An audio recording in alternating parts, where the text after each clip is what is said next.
NSA and the intelligence community in general is focused on getting intelligence wherever it can, by any means possible. The NSA specifically targets the communications of everyone. It ingests them by default.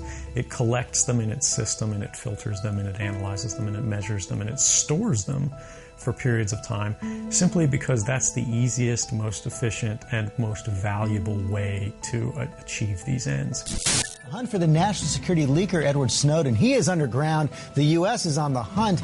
And the NSA program he revealed is under scrutiny, with more questions about whether intelligence officials told the truth to Congress.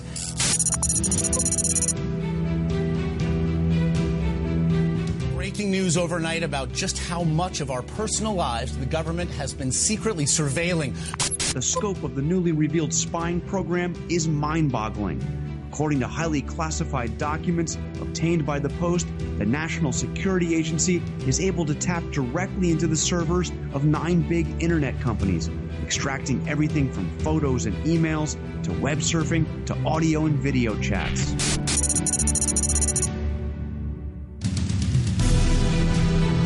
What these documents show is not just that the NSA is trying to break the codes of encryption to let them get access to everything, but they're forcing the companies that provide the encryption services to put backdoors into their programs, which means, again, that not only the NSA, but all sorts of hackers and other governments and all kinds of ill-motivated people can have a weakness to exploit, a vulnerability to exploit in these systems, which makes the entire internet insecure for everybody. And the fact that it's all being done as usual with no transparency or accountability makes this very newsworthy.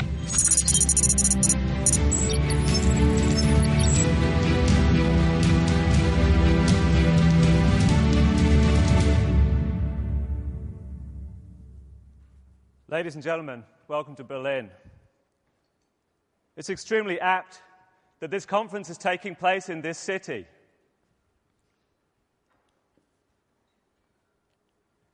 In the past, this city was associated with something perhaps less friendly, warm, and inviting and welcoming as we find Berlin today. The Ministry for State Security, sometimes known as the Stasi, operated one of the most far-reaching surveillance programs of its citizens that has ever been known in the history of mankind. After the fall and the reunification, thousands, millions of documents, some of them here you can see in this picture, were found. If you'd put them end to end, there would have been 180 kilometers worth of files, 35 million other types of documents, the content of telephone calls, photographs. Everybody knew that they were being watched. But what they didn't know was the extent. And when they found out, the psychological impact was terrifying and devastating. I want to talk about what's happening now. And I want to ask us some questions about what we're seeing. First of all, I want to look at what's happened. How we've come to get to this history. What's the history of the surveillance that we're now under?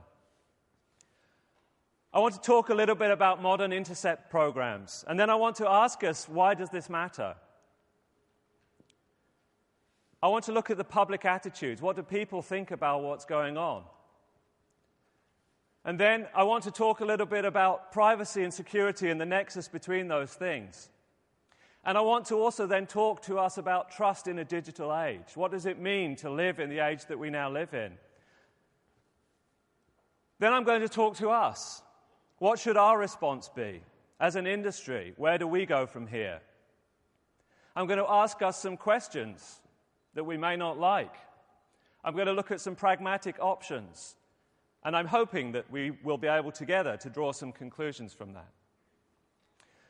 It all really started with Echelon in terms of electronic surveillance, and I won't go back through down to the war years when we could talk about Enigma and computer codes and all of that stuff, because you already know all that stuff. I think most of you already know most of this stuff, so I'm going to skip through it quickly.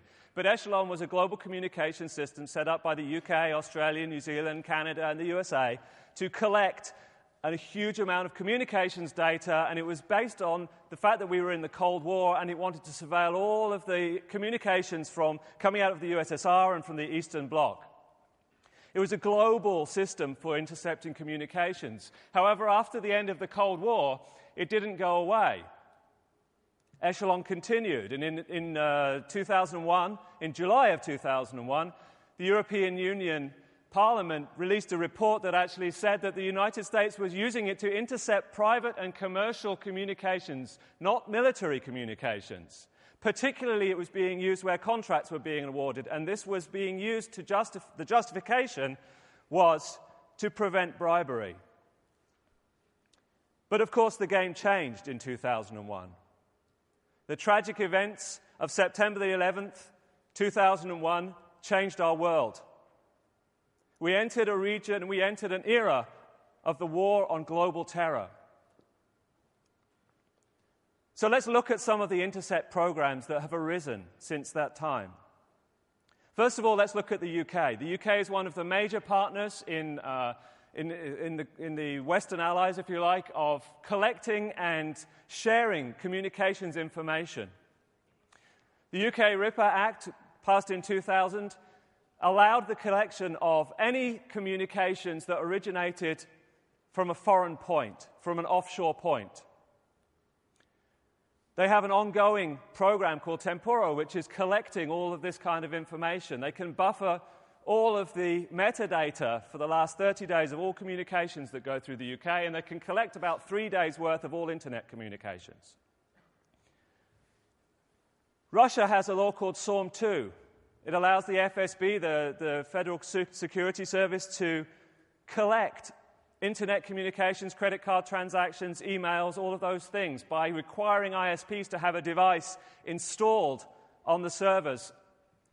And that is shared with the FSB, but after 2000, that started to be shared not just with the FSB, but with the tax laws, the tax police, the Russian police, the customs, the border patrol, and so on.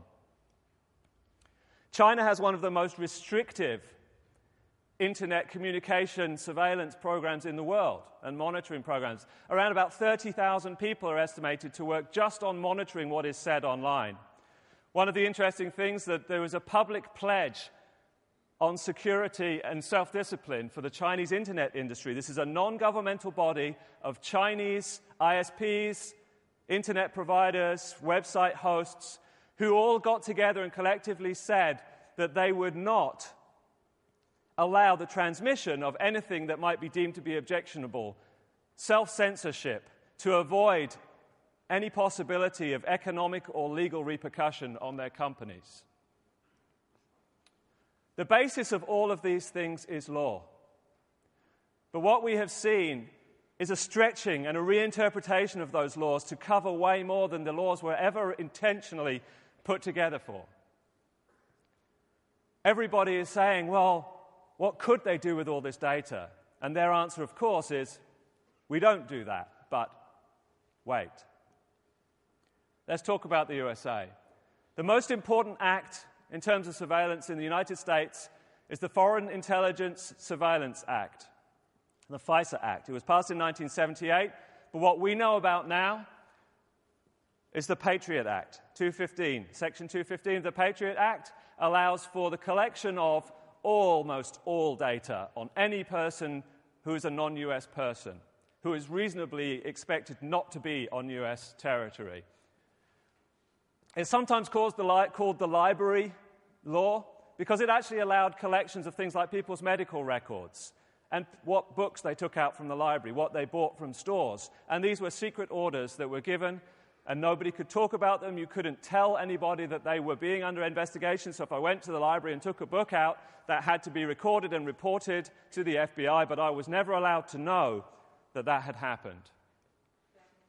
Then, of course, we come to the FISA Amendments Act of 2008. Most of the clauses in the Patriot Act actually fell under a sunset clause, Clause 226, and in 2006 it mostly went away. But, of course, that wasn't the end of what the government needed to do, so they made a new law. And the FISA Amendments Law in Section 702 is even more far-reaching. It allowed for the collection of metadata from all communications and required, again, under warrant, which was repeating warrant, targetless collection of data. That meant that you didn't have to give a warrant that said my name on it. You gave a warrant which said a company's name on, and they were required to give all of that information. That at times people say they're listening to all our communications. That is not authorized under this. What you're hearing, what you're seeing, what people are saying is, well, they could. The fact is, they don't. So under this, what we heard about recently due to the leaks from Edward Snowden is the PRISM program. And as they proudly announced, is the most used program in NSA reporting. It requires the collection from companies of all metadata, of all calls made, all email headers, and so on and so on. And of course, they are under secret orders. No one can disclose that they are under those orders. And what I find really interesting is that General Alexander made a speech a couple of days ago at a conference where he was actually kind of defending some of the companies, and he named them. And yet those companies themselves are under legal compulsion not to disclose that they are subject to such orders. And they are still fighting in court to be able to reveal the fact that they are subject to such orders. Of course, General Alexander is constrained by law. You'll note very clearly that he said, under this program. That is not authorized under this. But we don't know what else is yet to come. And of course, we are free to speculate. But that does mean that we can also be wrong. We can suggest that anything is happening. We can suggest that they're hiding alien activity or, the Lizard King. And that's where conspiracy theory comes from. The problem is not that we don't know. The problem is that there is no transparency. So what is known? What do we know? Well, first of all, we do know that companies are being compelled by FISC orders, the surveillance court orders, to reveal information. It's very clear that companies have been asked for all of the call data, all of the telephony metadata, and comprehensive communications information, but not including the content of that call. Now, it's very clear that somewhere that call data is being recorded because the NSA does a search, they find the details, they can pass that to the FBI, and then the FBI can go and listen to the call. So somewhere it's being stored. But under this program, it's not allowed to be used. If you go and have a look at the EFF repository, there are many, many documents there. You can take a look. There are hundreds of documents that have also been released about this, and you can see the extent of the intended law has been stretched to its very limits and perhaps beyond. So this is where we live. We are also in a situation where we have found that not only are governments making laws which weaken our communication systems, but they are actually asking for things like weakening encryption systems or backdoors into systems. Now, of course, you don't really need to weaken encryption systems. The best way to get encryption data is to break the thumbs of the person who owns the keys. But we live in a more civilized age. So perhaps we just ask for backdoor keys. Perhaps we just ask for the underlying random number generator to be created in such a way that we can reasonably predict what keys somebody is going to generate.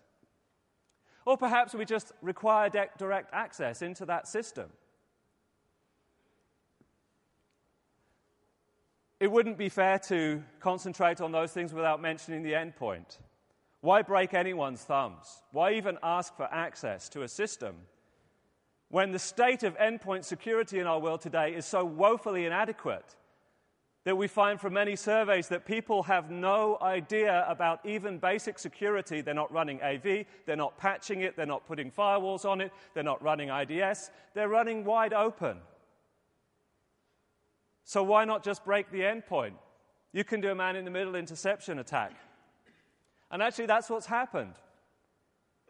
For some reason, the UK government has decided that it's okay to compromise the security of an internet provider in Belgium.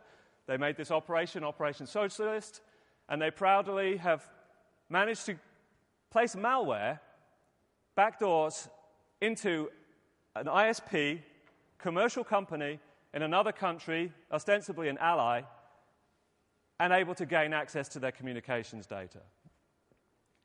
Not just them, not just the USA, not just Germany, not just... but India requested, RINOA stands for RIM, Nokia, Apple. They requested unencrypted access to those devices, or to the communications made by those devices. And that, of course, leads us to the exploit market. 0 days have become valuable. We've heard already there's going to be a talk about it.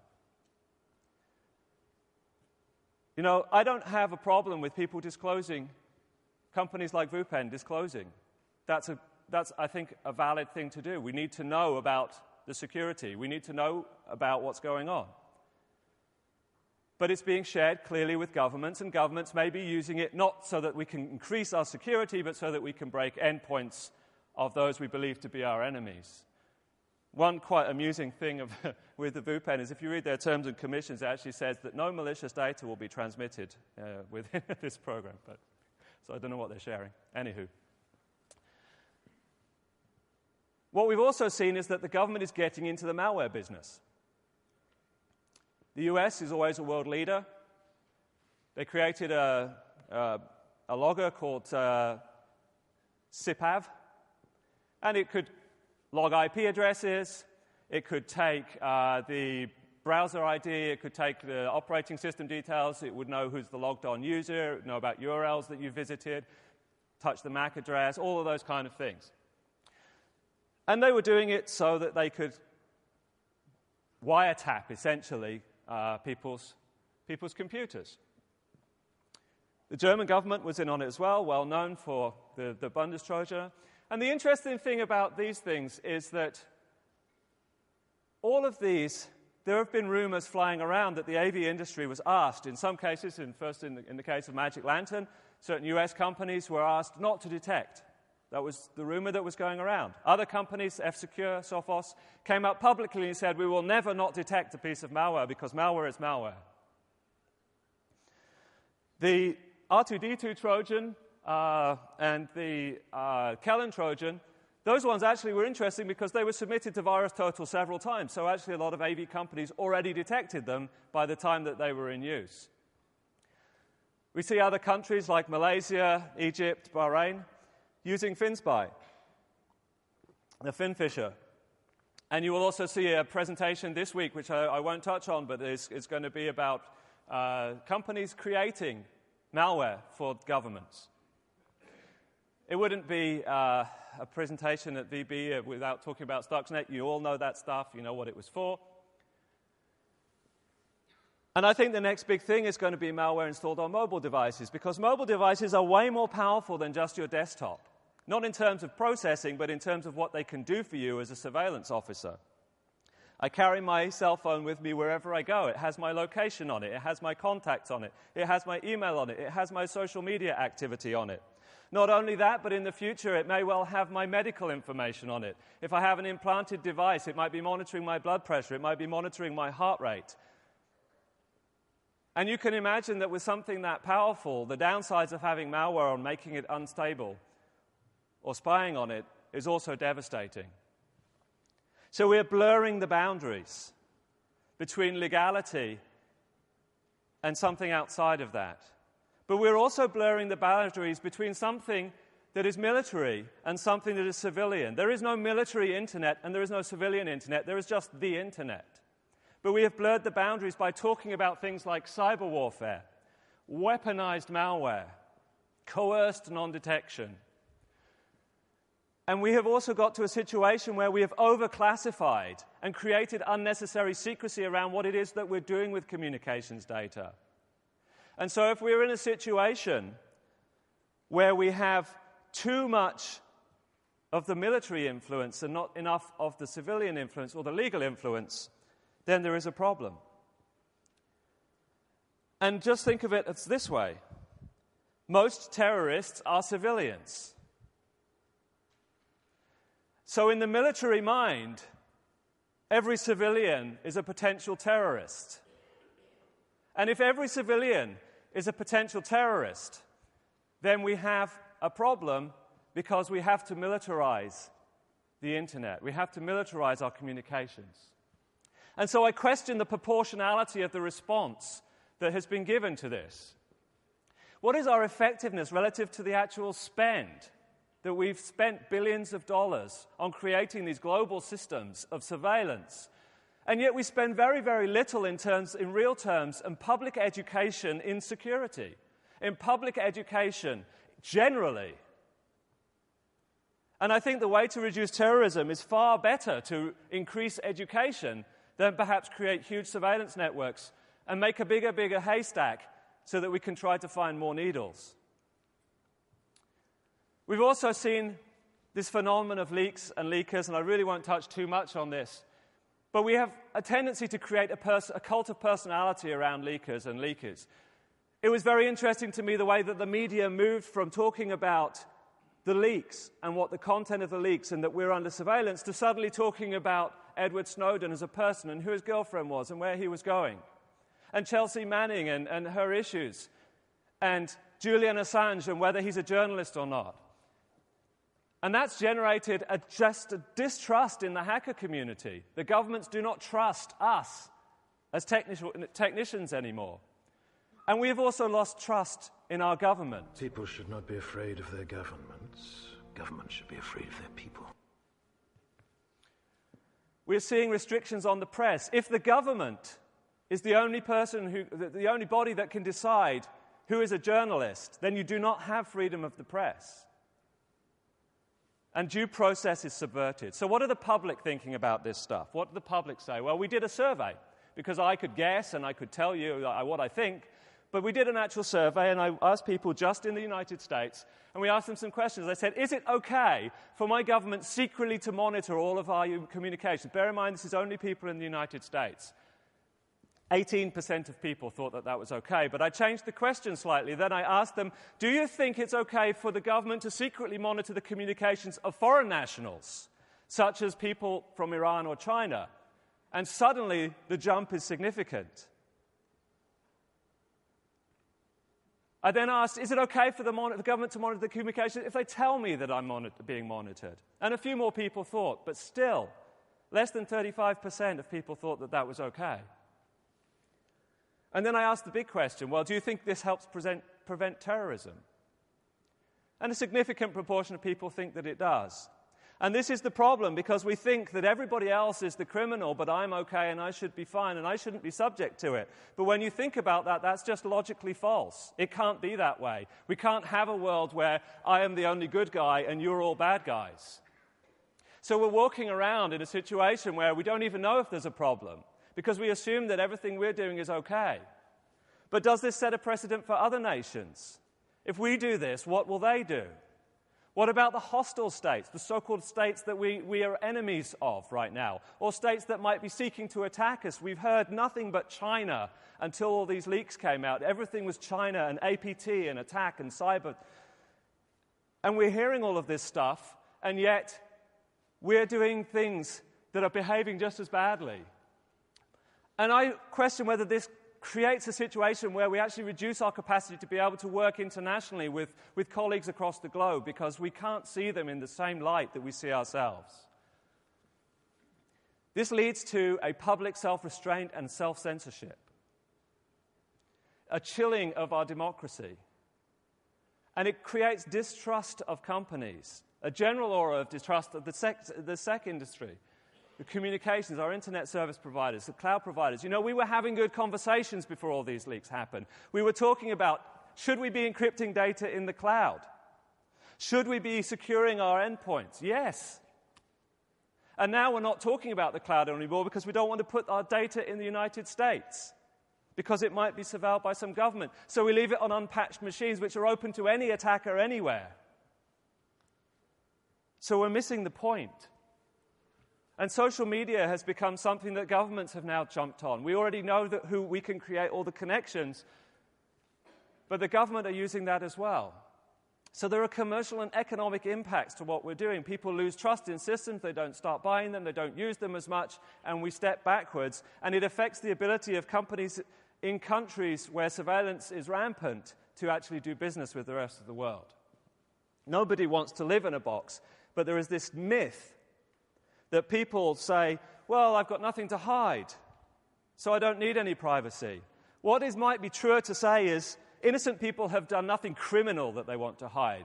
But when it comes to you've worked on a new invention, or you're writing a new book, or your sexual appetites, or your preferences in literature, those are things that we choose to control. And so we ask people, if you've done nothing wrong, you have nothing to fear. Unfortunately, so many people think that that's okay, but it's false on its face because nobody wants to live like David Blaine in a box. The revelations about government surveillance in Snowden leaks has had a negative effect on the government's ability to prevent terrorism. Do you agree? 40% of people would agree. But also people would agree that they're less trusting of technology companies. But one final thing that I found redeeming is that if a company would take a stand and publicly state that we're not going to submit to these without fighting, bearing in mind that these are under law and you have a legal right to answer any legal document in the court, people thought that that would be something that they would like companies to do. If you can't see the screen, actually 74% of people would prefer to work with a company that would stand against unlimited government access. So what about us as an industry? Where are we? Where is the trust between our researchers? What about researchers in different nation states? How about the trust within the wider security industry? You know, we are seen in the wider security industry with a great deal of suspicion. People don't like AV. They don't like what we do. They don't think it works properly. They think we're selling a false solution. We all know the answer to that. We all know that we're setting the bar higher and higher for an attacker, and the attacker has unlimited amounts of time, and they can put a lot of effort into creating new pieces of malware that aren't detected by our defenses. But the fact that they have to do that and they have to spend cycles and have to work on that does mean that we've raised the bar, that there isn't just one Trojan that works in the whole of the world. Now, I'm not saying that we don't have a role to play. We have the trust of millions. There is no government in the world that has an agent on every desktop. But this industry almost does. We have an agent on almost every desktop between us. The security of millions is in our hands. And so we have a responsibility to decide what we will do with the data that we could potentially extract with that power. What about the user demographic data that we have in our licensing databases? What about the information we have about what's infecting somebody somewhere? The NSA has stated, through General Alexander, that it wants to have more open links with the industry. My question is, will we have a choice? Will that give us a competitive disadvantage if we are compelled to share? And what about sharing? This industry was founded on trust. I know you, you know me. We trust each other. We'll share samples. Maybe you trust my company and you'll share samples with my company. But now that we know that the government is in the malware game, how do we trust those people? How do we trust researchers who are working for government? How do we trust researchers in countries where we know that those companies will be subject to court orders requiring them to release information to their governments? What about vulnerabilities? Do we disclose vulnerabilities, knowledge, to a company that we know might sell that to a government? We're in a brave new world. What about the threat intelligence? Our old ethical frameworks were based on personal relationship. We are way beyond that. This industry is less cohesive as a whole. There are far more people in it. There are more companies. There are different sets of ethics. So what are the modern ethical considerations that we have to face? Do we agree on a unified set of ethics in this industry, on what we will agree to do, whether we will agree or not to detect malware? Now, if you want to talk about coerced detection, to me that seems a really dumb way to do it. If I was a cop and I wanted to create some malware that wasn't detected, I wouldn't do it by going to Nico and saying, Nico, don't detect this thing, and then going to Ishi and saying, Ishi, don't detect this thing, and then going to Igor and saying, Igor, don't detect this thing. 50 companies all not detecting the one thing in different nation states all over the world. It's not practical. You do what everyone else does. You'd write some code and you'd submit it to VirusTotal a bunch of times. And then you'd see when it doesn't get detected. But still, we face the possibility, and I have been asked in person many times, have you been asked by law enforcement not to detect certain things? Well, where do we draw the line? Can we create a unified voice on this? What do we do about all the user data that we have? What happens when we're compelled to share that? Do we just say, good luck, you go first? Fight this in the court? You know, I'm not suggesting that you be a hero, okay? The law is there. We operate legally under certain legal frameworks. My question is, when we know that something goes against the general ethics of our industry, or if I can't look at myself in the mirror in the morning, am I willing to fight in court against having to do that? And you may lose, but at least you'll know you fought. The interesting thing, reading through some of the documents, is that not one single company previous to these leaks had fought a FISC order. Not one. They simply accepted them and gave up the data because it's cheaper to do that and it's easier to do that economically. So we have to be pragmatic, okay? We can't be, superheroes, perhaps. We still need to be able to fall within the legislation and compliance that we are under. We still have to have a willingness to work with law enforcement. This industry is long known for its links with law enforcement. We work very well with law enforcement in bringing down the criminal gangs, and we trust them to do with the data, to use it in the right way, to bring down criminals. Bob Burls is here somewhere. He's going to be talking at some point this week. I've known Bob a long time. He's worked with the police in England for a long time. We've had good links because we know that we can trust what he's going to do with that data.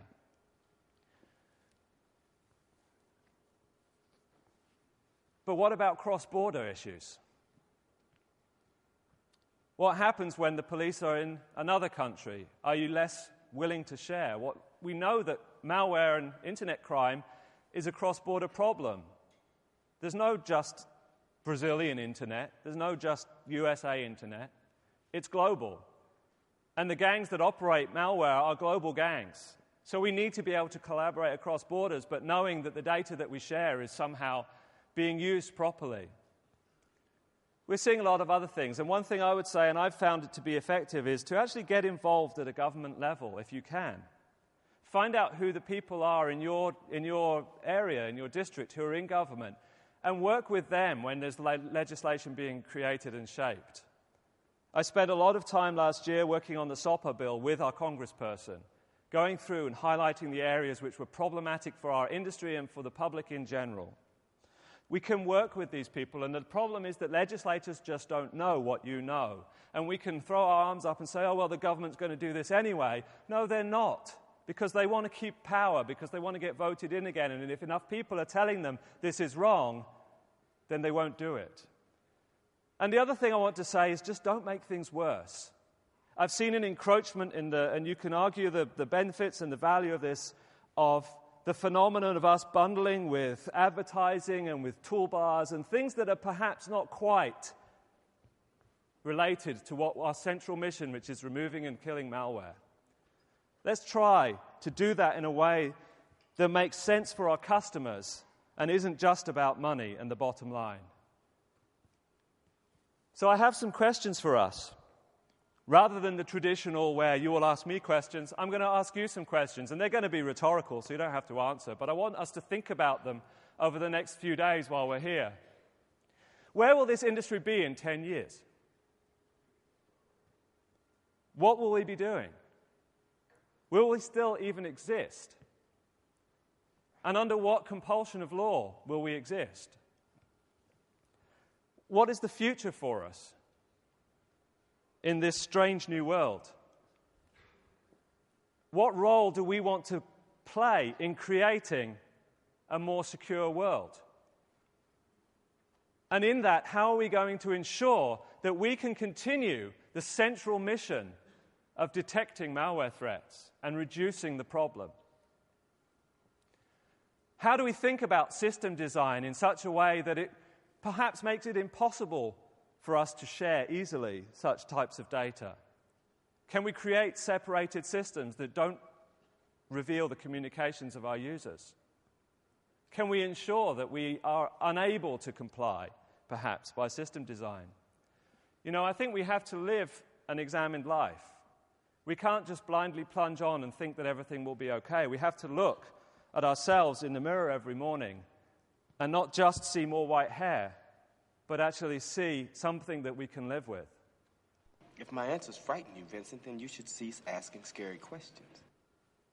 So let's ask the questions before we need the answers. The presentations that you will see this week, I believe, will start to answer many of those questions.